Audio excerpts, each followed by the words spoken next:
Hello, elements. I hope you guys are good. Okay. Oh, by the way, today I'm wearing myself. I made these earrings for the story behind these earrings. I will post it soon.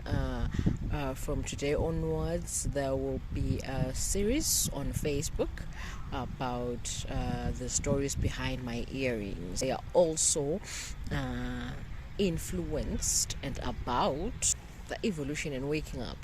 There's a spiritual message behind every making of the earrings. So I will make these earrings and then make a follow-up story on what inspired their making and so on and so forth.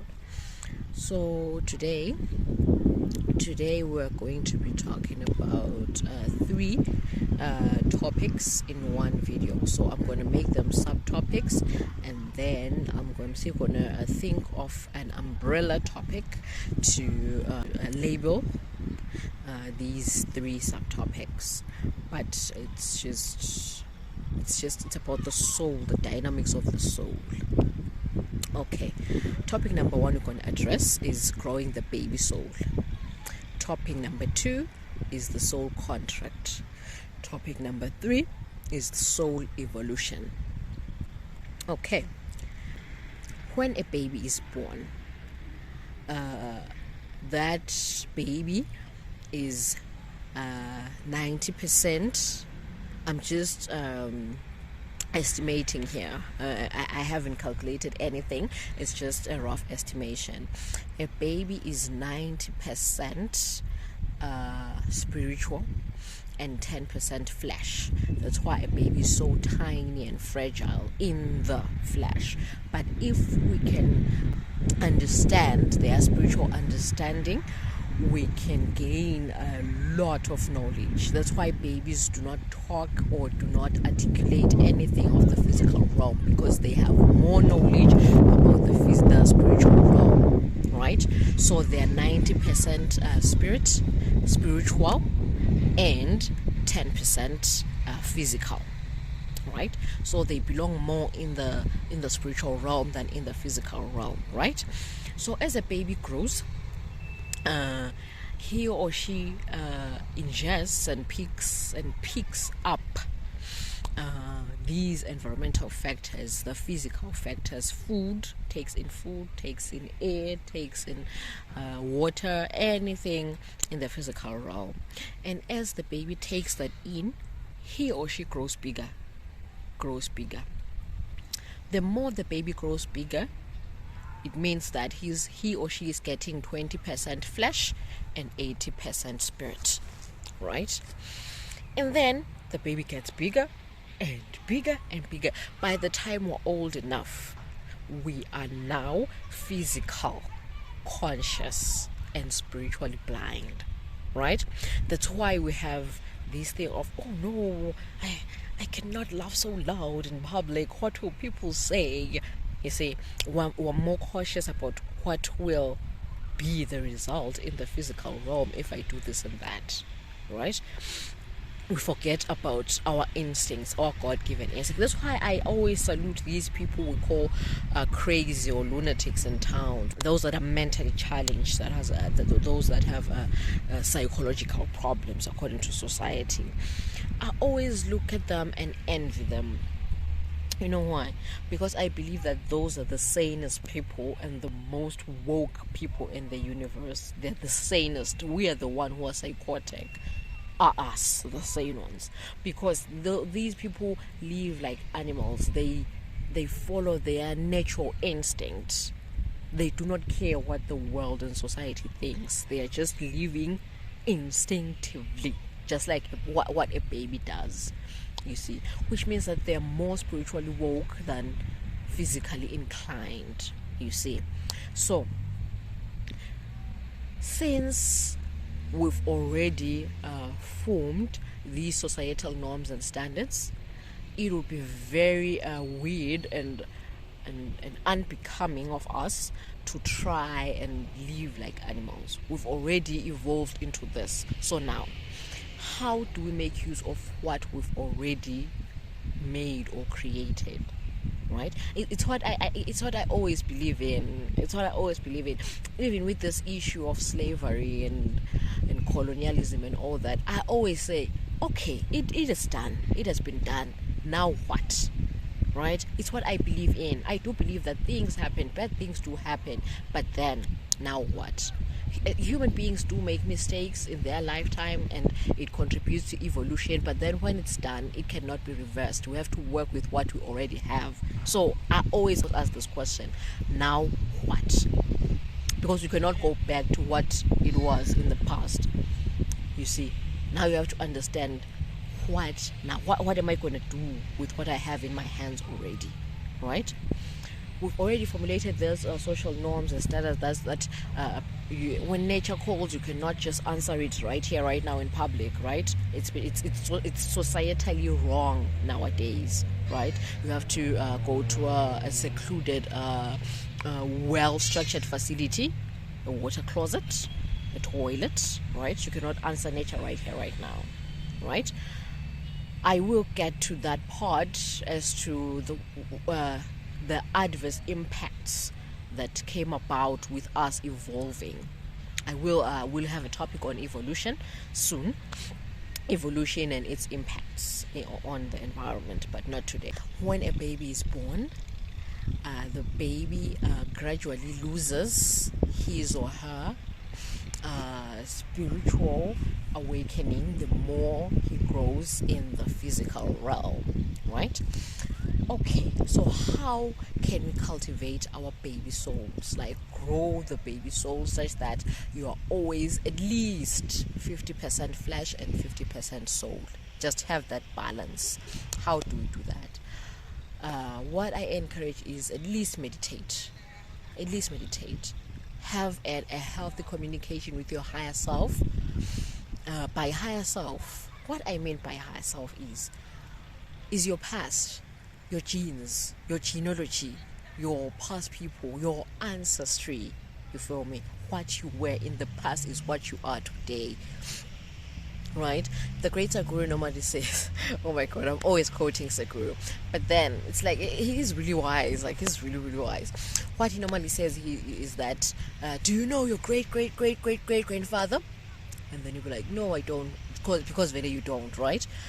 He says, but your body remembers, because look at your nose. You have your nose right on your face. It means that your body remembers him, which means he lives in you, right? Exactly. Which means that every time you meditate, you are being in contact with your higher self, your previous self, your genes in your body, your past, your base, your foundation, you see. So what I personally would advise for you to grow baby soul is to at least meditate. That's how you can grow your baby soul, to at least be 50% soul and 50% flesh, because nowadays we are close to 98% flesh and only 2% soul, because the 2% only encompasses of your sleep, because that's the only part you cannot control. That's the only way your soul, your higher self, can get to you, is through sleep. I will talk about sleep in another video, but then just to touch here and there, sleep is a way of forcing our bodies to go into the spiritual realm, because we are too busy these days. We're too busy. We're just never in contact with our spiritual self. So sleep is the only way to hijack us into going into the spiritual realm.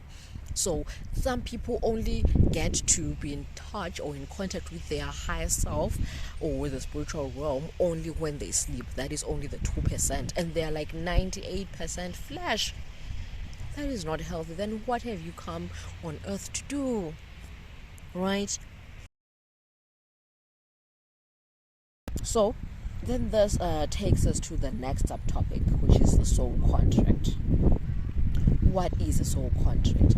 A soul contract is a decision made by your higher self that, okay, right now the physical realm needs me, so let me just go there and help the physical realm with this and this and that, right?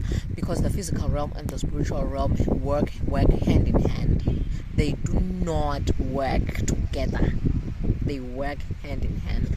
Let me try to go deeper in this. Go deeper, Papa.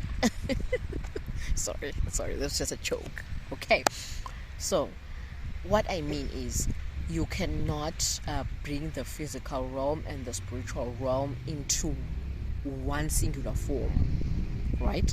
What you can do is tap into the spiritual realm and conduct whatever into the physical realm, right? But then you cannot be in the physical realm and conduct things into the spiritual realm. I still owe you that topic. I know, but then I'm still doing some research with my higher self. I haven't got any answers yet. I'm still researching on that. I still don't know why you cannot take things from the physical realm into the spiritual realm. I still don't know. I'm still doing that research. But then you can tap into the spiritual realm and conduct things into the physical realm, right? Okay, so when you are in the spiritual realm, you haven't been born, nothing, you're just in the spiritual realm. You see a need for something in the physical realm, because the physical realm is always in need of something. You know this. For example, a good example is a human being, the flesh. You will get this kind of car and you will see your friend driving another car, and you want that car because it has better features. In fact, it's this thing with this iPhone thing. You see, I'm not advertising iPhone or anything. No, I'm not advertising it. I'm just making an example. With the iPhone, there's been an iPhone 6, and then the iPhone 7 came up with new and better features, and people went for it because it's better, and then this and this and that, right? So it's evidence enough that anything in the physical realm is always in need of something better, something to improve, right? I don't know why still. That's another research. I have to write it down under my things to research. So the physical realm is in need of something, and then your soul in that spiritual realm will see that, oh, the physical realm needs this, let me just go and attend to it like this, like that, right? And then you get born, and when you are born, you still remember what you came on earth to do, but then you still cannot do it because you are physically unfit, right? You still don't know the dynamics of how things work, and what is what and what is where. Sometimes you are an old soul. The last time you were here, there were no cars, there was just nothing. You were just blank, you were just shocked and lost as to what has become, right? One, you are shocked and lost as to what has become, and two, you are not yet physically fit to carry out your spiritual, your soul contract, right? So as you grow older, you tend to forget what your soul contract was, because the physical realm and the spiritual realm cannot coexist. If you are more inclined on this side of the realm, the other side will lack. So it's up to you to work on making them balance up, right? Which means do understand the physical realm, travel, interact, socialize, read, watch, just research, educate yourself, right? But then on the other hand, while meditating, sleeping, practice yoga, like anything, just do anything. I will not tell you what to do to awaken your spiritual side, but just try to tap into your spiritual realm the best way possible. I do not care how you do it, because according to me, there is nothing right and there is nothing wrong, as long as you are doing it to benefit or to get or to achieve whatever goal you want to achieve without hurting anything or anyone, right? I do not care whether you smoke weed or you use whatever, as long as you know what you're doing and you are content with the results, right? I am okay. I do not care how you tap into the spiritual realm, as long as it works for you and you are content with the consequences, right? Exactly. So what I'm saying is, try by all means to tap be in contact with your higher self. By all means, just do not grow your physical body. It's okay to grow a physical body, but then what about your soul contract? Who will fulfill that? Right? So what I'm trying to say is grow your baby soul. Don't let your baby soul shrink. Don't let your soul contract just disappear like that. You feel me? Fulfill your soul contract. Try by all means to use your ability, your physical self, to fulfill that contract. Right? So I don't know why this was done.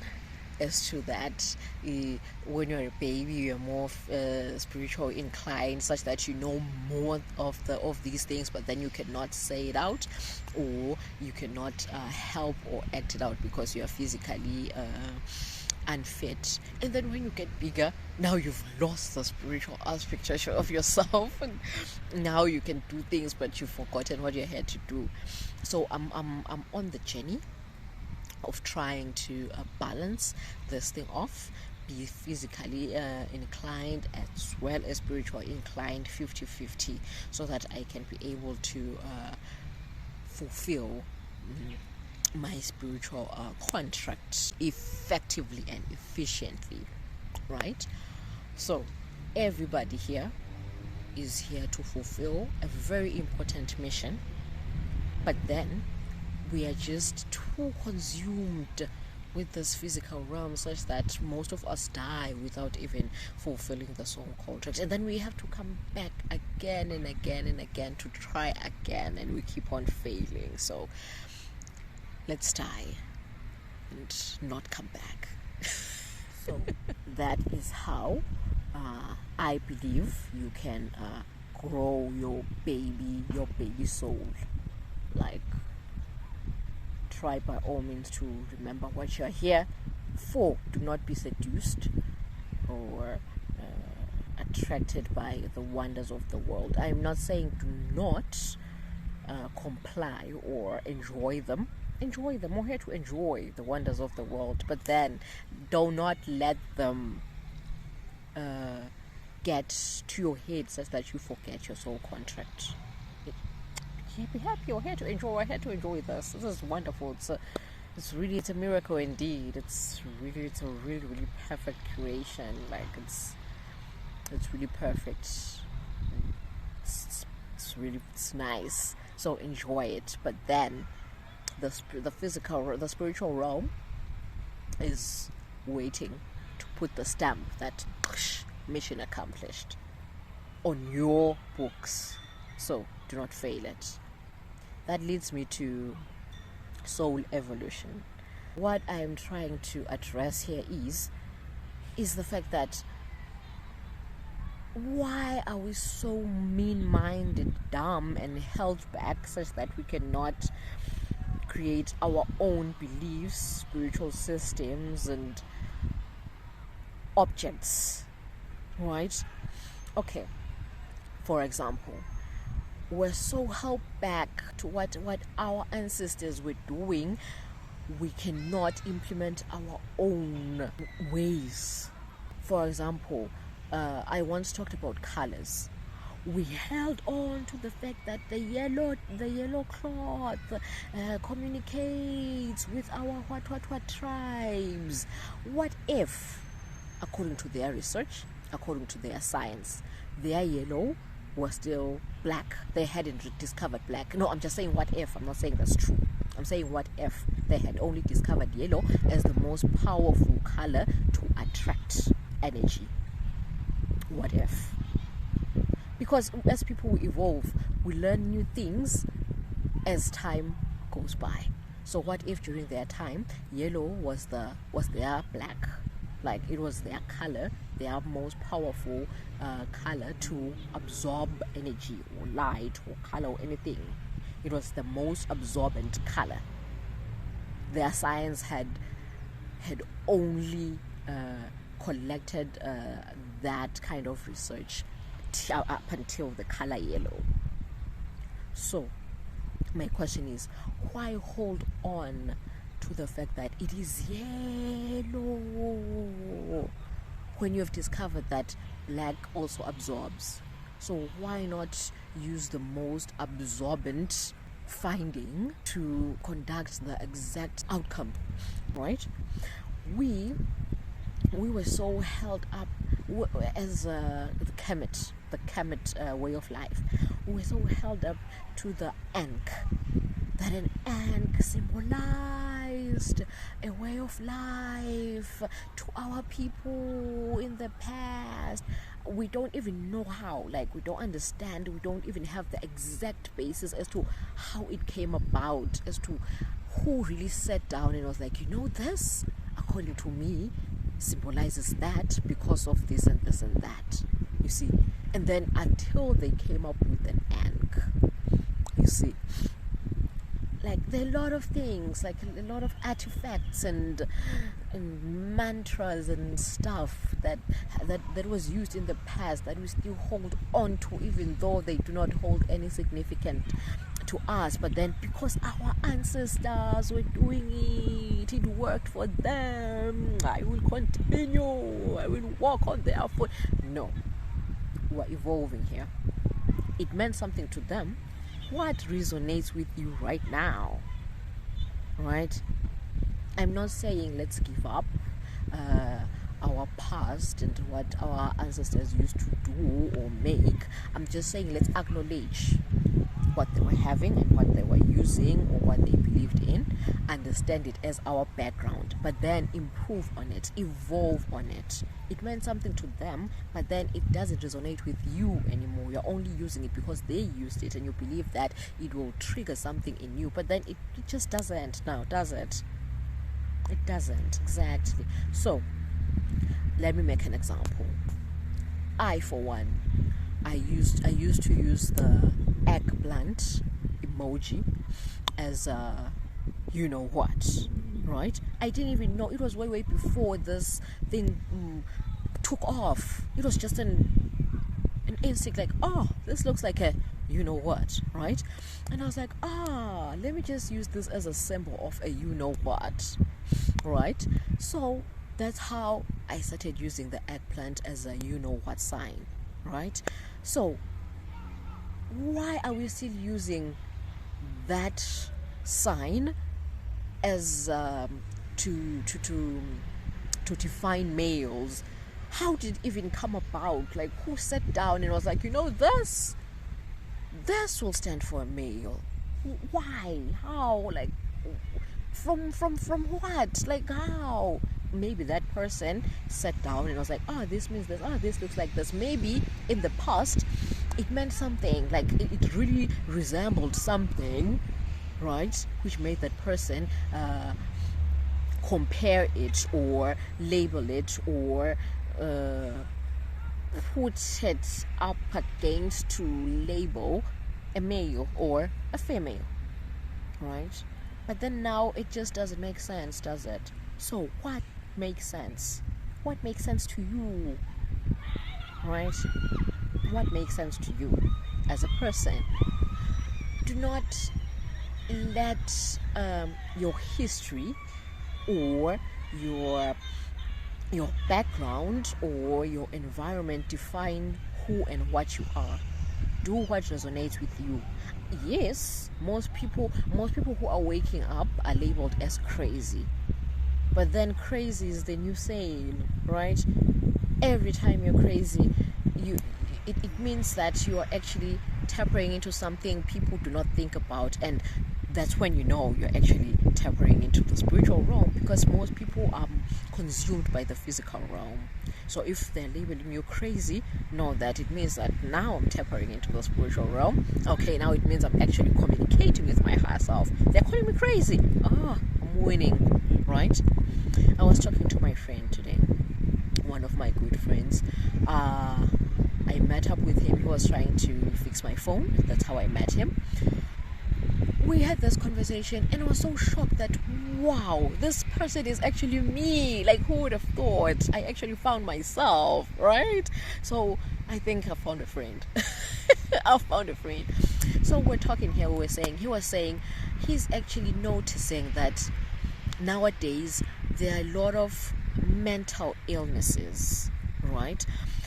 What we in the physical realm define as mental illnesses. So he's saying that he's actually having this theory that it means that most people are actually able now to tap into the physical realm, right? But then, every time you tap into the physical, every time you tap into the spiritual realm, but then every time you tap into the spiritual realm, people in the physical realm, they start labeling you as crazy, and they diagnose you and give you all these kinds of illnesses and diagnoses. I'm not saying that all people with mental illnesses are actually being woke.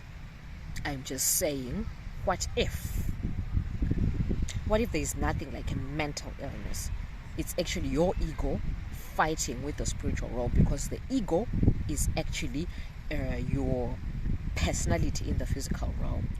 What if your personality in the spiritual realm is coming to you? By personality, I mean your higher self. What if your higher self is coming to you, the ego you, but then the ego you is just only physical? And you're like, oh my God, what's happening to me? Your ego is like, what if that is what's happening? And then you go, according to society, right? What we have to do is to just quiet the ego down and listen to our higher selves? I'm sure if that can happen. In fact, I'm not sure. I know, because it's what happened to me. It still happens today. And if I can act what I'm feeling, I'd strip naked and run. What I do is I quiet my ego down and say, higher self, I acknowledge your presence. What are you here to say? What is your message today? And I get these messages. I get them. Sometimes they're not clear. I'm not saying I'm perfect. I'm not saying I'm a guru. I'm not saying I've mastered this. But then I'm just saying that I do get these messages. Sometimes they're not clear. Sometimes I just do not understand this, because I do have an ego. I'm human. I'm in the flesh. Even though I try to quiet it down, but then it's there. So I will not get these messages clearly sometimes. So they will come, I will not understand them, or sometimes I will not believe them, or sometimes I will just think I'm being crazy, you see.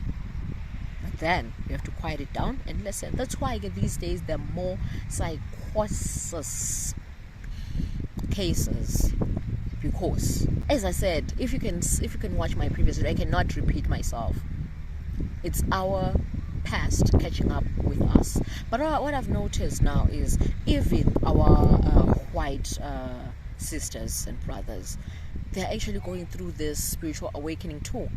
So I'm still in the process of asking my higher self as to why are they also going through this. Because if you're saying to me it's because it's our past people trying to be in contact to us by full force, what about them? Because they have been doing okay all along. Okay, I'm getting a message right now as to why, but then I cannot say it outright right now.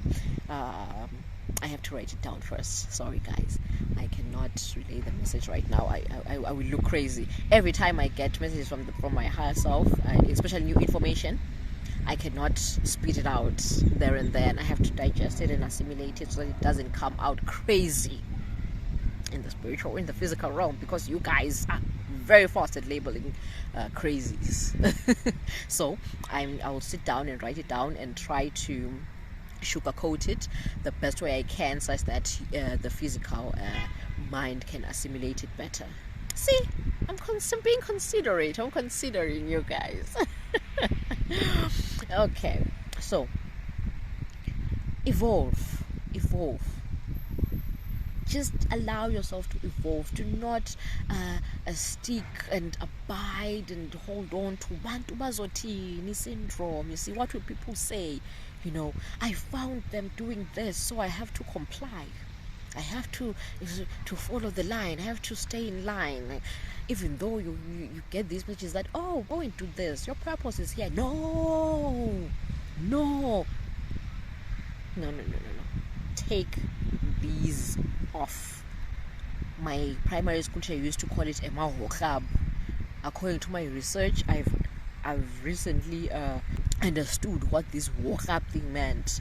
It's actually a thing that is put in livestock faces to cover the sides of the eyes, so that they only look forward and they're not able to see what's happening on their side, so they're not attracted by other things that are not in a straight line. I don't know if I'm making sense, but then they're put such that you do not look around and see things that are not in this linear form. You order to walk this walk, not any other thing. This is your lane, stay in your lane, you see.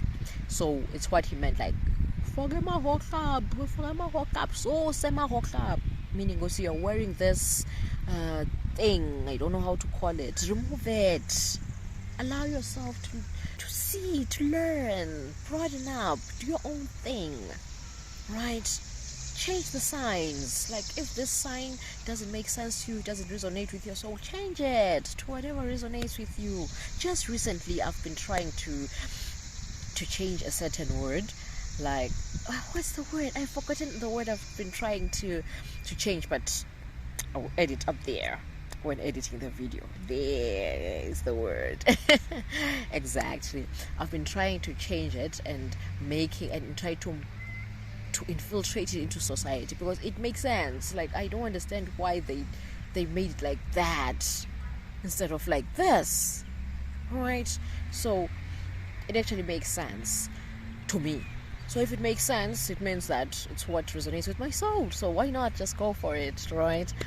So what I'm trying to say is, let's not hold on to what was happening in the past, right? Let's acknowledge it, appreciate it, and build onto it. Whether you evolve it or you just make your own thing that actually goes hand in hand with your soul. You feel me? Right? If you feel like this works but you don't understand this, then it's okay. You're not crazy. Believe me, you're not crazy. And you're not falling out of line. You're actually following your soul purpose, your soul contract. Just do that, right? As millennial and Gen Zs and Gen Xs, let's rewrite history, guys. Let's rewrite history. And since I was raised up Christian, my sister and I used to ask my mom that, but then the Bible was written by people of the past. Like the stories, they do make sense, but then I do not relate. Right? I just cannot relate with. There were some stories like people used to walk 40 kilometers. We cannot do that now, right? So we can't relate to most things. Some of the things were just things of the past, right? So why don't we write our own Bible that, like, oh, there was Mandela, a president named Nelson Mandela. He did this and this and this. The gist behind whatever this person did is actually, it's out of a good soul. He actually served his soul purpose. So why not write him down in books, soul, spiritual related books, right? And mention those people, right? Mention Barack Obama, the first black president who went into a Western country and actually like ruled them with dignity and esteem and excellence, right?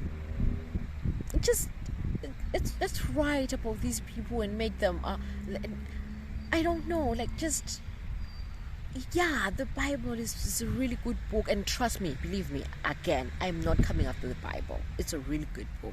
It's a really wise book. It's from I don't want to say our ancestors, but it's from some ancestors. It was written by people in the past, right? I do not know if my ancestors were also involved in writing the Bible, but then ancestors, people of the past, actually wrote it, right?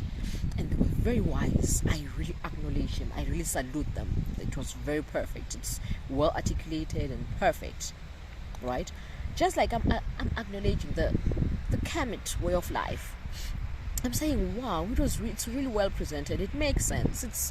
It's perfect. I'm acknowledging it. I'm happy for them. They actually did something that was in their path for that time, and it worked for them, and it made sense to them, and it actually evoked their spirits. But how come it's not doing anything to me right now? It means something is not right, right? It means that there has been an evolution. So let me evolve too. Let my soul evolve, right? I'm seeing the Ankh. I'm like, okay, I researched what it meant, but I still have further questions which are not answered and which can never be answered because they do not apply in this day and age. So what does apply in this day and age, right? Look for that, acknowledge that, know it, have it, make it sacred, love it, appreciate it. It was by you, your past you, so it meant something. So have it, but do not put your mind and soul and spirit in it. Have it, acknowledge it, and put it in your inventory. What's next, right? Because we can't be saying that whatever they did, it will forever remain, right? So it means, why are we here then? Why are we here if we're going to live their lives? Let's write our own history, right? Let's make our own artifacts. It means that the world will just only have artifacts that belonged in the 1000 and what BCs. Then nothing, after that nothing was created. After that nothing was made that will symbolize something spiritual in this day and age. Come on, guys, come on. I don't want to believe that.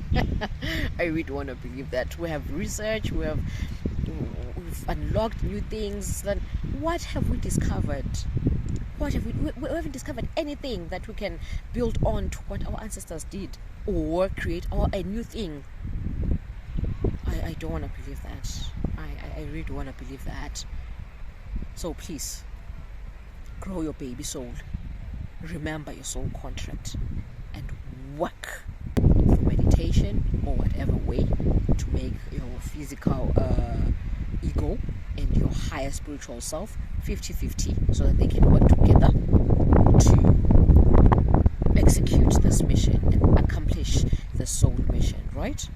When you have done that, evolve. Allow yourself to learn new things and put new things out there. Leave a mark. Right? We do have a past. We do have ancestral artifacts and symbols and all that. But then some of them are now null and void. So what do we use now? I hope it makes sense. Evolve. Grow and evolve. Grow and evolve. Love your elements. Peace, health, love, and light.